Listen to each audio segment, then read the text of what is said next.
Welcome to our digital library. Hello friends, MP में सिर्फ highest update देने वाले चैनल पर आपका स्वागत है। ना कि सिर्फ हाईएस्ट अपडेट देने वाला चैनल, यूट्यूब पे एकमात्र चैनल जो एमपी में से लेकर के एनटीए और बाकी सारी भी अपडेट आपको हमारे चैनल पे अपडेट मिलती है। साथ ही साथ मैं रोहित पांडे आपके लिए प्रतिदिन अवेलेबल रहता हूँ, चाहे वो फेसबुक हो, व्हाट्सअप हो, इंस्टा हो, चाहे वो अन्य भी सोशल माध्यम हो।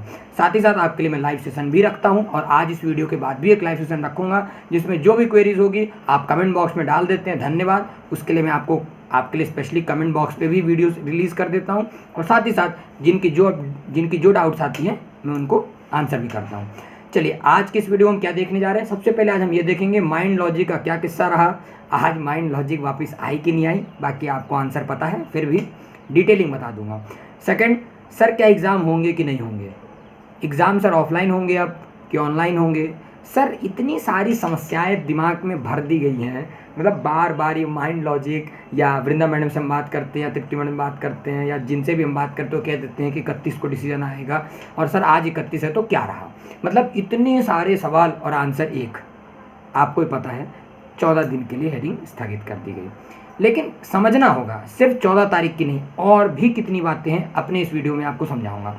सबसे पहले एक मुद्दे की बात, सर क्या 14 तारीख तक हेयरिंग बढ़ गई है, क्या ये कंफर्म न्यूज़ है? जी हाँ भाई मेरे, एक मैं आपको शॉर्ट्स के फॉर्म में भी रिलीज़ कर दूंगा वो डेट के साथ। सेकंड, मैं लाइव सेशन भी रखूंगा, तो जिसके जो भी क्वेरी होगी, जो अभी मैं कमेंट बॉक्स में जो मैं अभी मैं स्वतः आपको क्वेश्चन कर रहा हूँ, स्वतः आंसर कर रहा हूँ, जिसकी जो क्वेरी रहेगी पूछ लीजिएगा, कोई इशू नहीं। कुछ देर बाद में लाइव आऊँगा।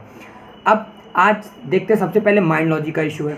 माइंड लॉजिक इशू यही है कि देखिए, आपने देखा होगा 10.1, 10.2, 10.3, ये हेयरिंग कितने बजे हुई सर? 11 बजे के बाद, 11 से 12 के बीच में, लगभग 45 मिनट की हेयरिंग थी। उसमें आपने ये देखा होगा कि 10.1, 10.2, 10.3, 10, सर ये क्या है इतने सारे? हमने तो सिर्फ सुना था सर माइंड लॉजिक केस है और सिर्फ एमपीएमएसयू।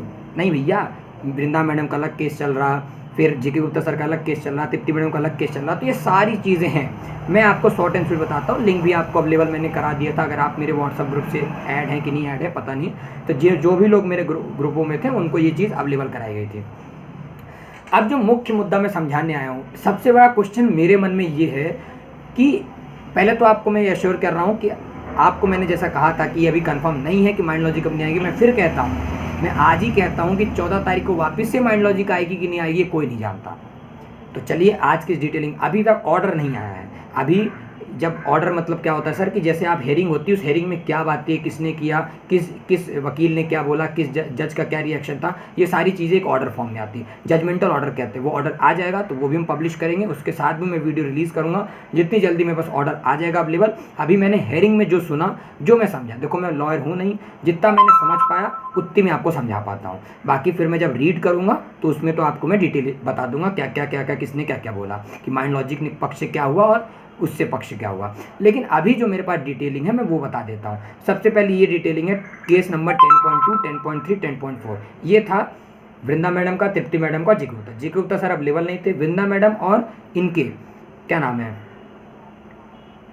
तृप्ति मैडम, इनके केसेस ठीक खत्म हो गए, मतलब अब ये एज अ नॉर्मल वर्किंग में आ गया। इनका स्टे जो था वो अब परमानेंटली इनका ठीक कर दिया गया, अभी इनका स्टे वैकेंट नहीं हो सकता। अब दूसरी मुद्दे वाली बात आती है, इनका स्टे परमानेंट हो गया, पहले स्टे टेम्पररी था।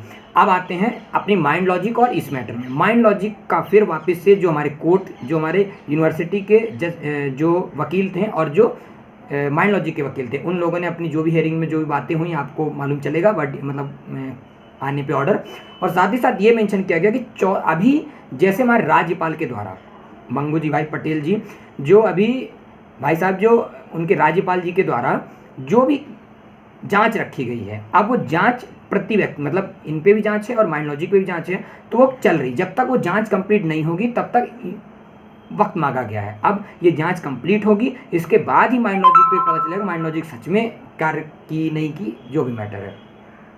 अब जब जजमेंटल ऑर्डर आ जाएगा तो और चीज़ें क्लियर हो जाएंगी। ये राज्यपाल वाली बात और जो भी वृंदा मैडम की बात थी या तृप्ति मैडम की, उनको स्टे मिल गया और अभी भी 14 दिन तक के लिए वापस से कंपनी को आगे। लेकिन हाँ, ये साफ साफ मेंशन किया गया। और अभी ये क्वेश्चन सबसे बड़ा राइज ये होता है मन में कि क्या सर माइंड लॉजिक जो डाटा यूनिवर्सिटी को दे रखी है, यानी डाटा तो है यूनिवर्सिटी के पास, क्या वो उसको यूज़ कर सकती है जिससे हमारा पेपर कराने के लिए, या फिर जो ऑफलाइन मुद्दा यूज़ किया जा रहा है, मतलब जैसे अभी हम लोग ऑफलाइन मोड से फॉर्म भर रहे हैं, क्या यही एप्लीकेबल होगा। मतलब जैसे अभी बहुत सारे कॉलेजेस में फ़ोटो साइन और जिनके फॉर्म नहीं भरे गए थे तो वो डीडी बना के जमा किए, तो ये यही ऑफलाइन मुद्दा ही चलेगा सर, ऑफलाइन ही पेपर हो जाएंगे कि सर अब ओपन बुक या फिर इंटरनल असेसमेंट या फिर जनरल प्रमोशन या फिर इसकी मांग बढ़ेगी।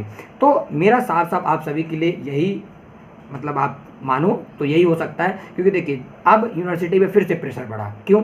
लेकिन अगर ऑर्डर में ऐसा होगा कि यूनिवर्सिटी माइंड, जैसे वृंदा मैडम को और तृप्ति मैडम को जैसा एज रिलीफ मिल गया, अगर उनके पास ये ऑर्डर मिलता है, यूनिवर्सिटी को ये हक मिलता है कि आप हाँ छेड़छाड़ मत करो जो डाटाज हैं, लेकिन आप उन डाटा, क्योंकि बहुत सारे उन पर वो लगा हुआ है कि आपने इस मार्कशीट को ऐसा किया है, तो उसको ना ख़राब करते हुए हो सकता है माइंड लॉजिक कि जितने भी डाटाज हैं, जो अभी तक माइंड लॉजिक ने जिस पे मना किया कि नहीं हमारे डाटाज के साथ कोई भी छेड़छाड़ नहीं किया जाएगा, यूनिवर्सिटी उसका यूज़ नहीं कर सकती, हो सकता है आज की इस ऑर्डर में देखना पड़ेगा। बहुत मुख्य भूमिका ये रहेगी, क्या वो डाटा को यूनिवर्सिटी अब यूज़ कर सकती है, क्या माइंड लॉजिक के अलावा कोई और कंपनी आ रही है कि नहीं आ रही है, इस पे बहुत मेंशन रहेगा। मतलब माइंड लॉजिक कंपनी नहीं भी आती है तो यूनिवर्सिटी दूसरे कंपनी को हायर कर सकती है, और जैसे ही दूसरी कंपनी आएगी तो पेपर लेने की प्रक्रिया। लेकिन सर इसमें भी कितना वक्त लगेगा, इसमें भी मेरे भाई अगर पेपर कितना भी जल्दी हमारा हुआ तो अक्टूबर के पहले नहीं हो सकता। मैं फिर कह रहा हूँ अक्टूबर में थ्योरी पेपर होंगे। क्या सर आज के केस से रिलेटेड, क्या प्रैक्टिकल से रिलेटेड कोई भी इशू होने वाला, तो नहीं भाई, प्रैक्टिकल से रिलेटेड कोई इशू नहीं होगा। प्रैक्टिकल सितंबर में, मैं फिर कहा था 15 तारीख, मतलब सेकंड और थर्ड वीक के बीच में ही होगा, तो यानी मैं मान के चलता हूँ सेकंड वीक, यानी 10 तारीख से लेकर के 25 तारीख तक के बीच में प्रैक्टिकल्स ऑर्गेनाइज किए जाएंगे पूरे एमपी भर में जितने भी मेडिकल कॉलेजेस हैं, उनके लिए सटीक न्यूज़ है। प्रैक्टिकल में कोई हस्तक्षेप नहीं होगा, प्रैक्टिकल हो जाएंगे। लेकिन थ्योरी पेपर में अभी वही संशय बना हुआ है, क्या माइंड लॉजिक का जो डाटा था वो यूनिवर्सिटी के पास है, मैं फिर क्लियर कर रहा हूँ, लेकिन क्या उसको यूज़ कर सकती यूनिवर्सिटी या नहीं कर सकती। अगर अभी आप यूनिवर्सिटी जाएंगे तो वो उस कक्ष को अभी भी बंद रखा गया, उस पर आप कोई भी उस डाटा का उपयोग नहीं कर सकते। लेकिन हाँ, आज के इस कोर्ट के वर्डिक्ट के बाद, उस और जजमेंटल ऑर्डर को देखने के बाद हमें ये क्लियर हो जाएगा क्या वो यूनिवर्सिटी उस डाटा को यूज़ कर सकती है। लेकिन अगर वो डाटा यूज़ कर सकती है तो आपके पेपर अक्टूबर में पॉसिबल है, और अगर वो डाटा नहीं यूज़ कर पाएगी, मतलब उन्होंने यही मांग कर दिया जाएगा कि इसमें माइंड लॉजिक का कोई हस्तक्षेप ना हो, माइंड लॉजिक अगर ये कहती है कि इसमें माइंड लॉजिक का कोई भी डाटा यूज़ ना किया जाए, तो फिर हमारे पेपर वापस से अक्टूबर नवंबर दिसंबर भगवान जाने कब होगा। मैं इसलिए भी कह रहा हूँ कि जो 1 तारीख को कल रैली होने वाली है उसमें ज़्यादा से ज़्यादा लोग पहुँचिए और अपनी बात जरूर रखिए कि ये अभी भी, मतलब जो मैंने बात रखी यार, अभी भी अपन क्यों बैठे रहे, अभी भी हम ये क्यों बैठे रहे कि माइंड लॉजिक कंपनी आएगी हमारा पेपर लेगी, ये हमारा हक। हम 2 साल वेस्ट हो चुके हैं, अभी भी हम 3 महीने 4 महीने बैठे रहे, अभी भी यही कहा जा रहा है। मैंने कहा था ना 31 तारीख को क्या तय है, क्या आज के दिन तय था क्या, जैसे मैंने 16 को बोला कि भाई चलो 16 को हो जाएगा, मैं खुद उस दिन के लिए गिलानी था कि भाई मैंने क्यों बोला 16 तारीख को चीज़ें, क्योंकि अब मैं समझ चुका हूँ एक बात यूनिवर्सिटी की, आज फिर नहीं होगा और क्या पता 14 को भी नहीं होगा, फिर वो कहेंगे जांच में इतना समय लगा, क्योंकि ये सरकारी काम है, ये जांच बैठी, वो जांच बैठी, राज्यपाल ने जांच बैठाई, फिर वो हमारे मंत्री जांच बैठाएंगे, फिर वो वीसी जांच बैठाएंगे, फिर ये बैठाएंगे, वो ये चलता ही रहेगा। तो अपने को इन जांच चलती रहे, प्रॉब्लम नहीं है, अधिकारी छोटे बड़ी हो नहीं हो, माइंड लॉजिक का क्या होगा, उसके डाटास को कोई छेड़खानी करेगा नहीं करेगा, हम इन सब में नहीं पढ़ना चाहते। हमारी एक मांग है, हमारे पेपर कराओ, जैसे भी कराओ, चाहे आप ओपन बुक कराओ, चाहे आप ये, अब हम हवाला नहीं चलेगा कि भैया मेरे जनरल प्रमोशन नहीं दे सकते, इंटरनल असेसमेंट नहीं दे सकते, आप ओपन बुक नहीं करा सकते, भैया जो भी करना है करो। मैं ये नहीं कह रहा हूँ कि ये चाहिए, आपको जो करना करो, मेरे 2 साल जो वेस्ट हुए मुझे वो वक्त आप कंपनसेट करो, ये आपकी गलती हमारी नहीं। तो ये अपने को ये मुद्दा बनाना है कल के दिन, और मैं आप सभी भाइयों से और बहनों से निवेदन करता हूँ कल के इस महाआंदोलन में जरूर सहभागी बने। और मैंने जैसे कहा था कि जो ये नाटक किए ये लोग यूनिवर्सिटी वाले फिर करेंगे 14 को, ये फिर बढ़ेगा डेट, तो भैया हाथ जोड़ता हूँ, कृपा करके आप सब एक हो। अभी भी जो लोग सो रहे हो, आज समझ गए ना 14 तारीख तक ऐसे ही बैठे रहोगे, और फिर 14 तारीख तक ऐसे ही बैठे रहना, और फिर कहना, मैसेज करना, कॉल करना मेरे को कि सर कुछ होगा कि नहीं होगा। स्वतः कुछ कार्य करो, इतने दिन से चिल्ला रहा हूँ कार्य करो, तो आप सो रहे थे। अगर कल भी नहीं पहुँचे तो आप स्वयं जिम्मेदार हो, मैं इसके लिए कतई जिम्मेदार नहीं हूँ। और रही बात माइंड लॉजिक की, मैं फिर कहता हूँ कोई कन्फर्म नहीं माइंड लॉजिक वापस आएगी, फिर से कह रहा हूँ। तो मेरा मांग क्या है, हम स्टूडेंट की क्या मांग है, हमारे पेपर कराओ, चाहे आप ओपन बुक कराओ, चाहे आप जनरल प्रमोशन दो, चाहे आप इंटरनल असेसमेंट दो, चाहे आप प्रैक्टिकल्स कराओ, चाहे हमारे एग्जाम ही कराओ इस महीने, आई डोंट केयर, हमारे पेपर कराओ। मैं पूरे छात्र संघ की ओर से कहता हूँ, जितने भी छात्र संघ चल रहे हैं आप सब सक्रिय हो और कार्य करो, और अगर नहीं होगे तो ये यूनिवर्सिटी हमें और 3 साल लेट करेगी, और भगवान जाने कब कोर्स कंप्लीट होगा, कब क्या होगा। जय हिंद, जय भारत।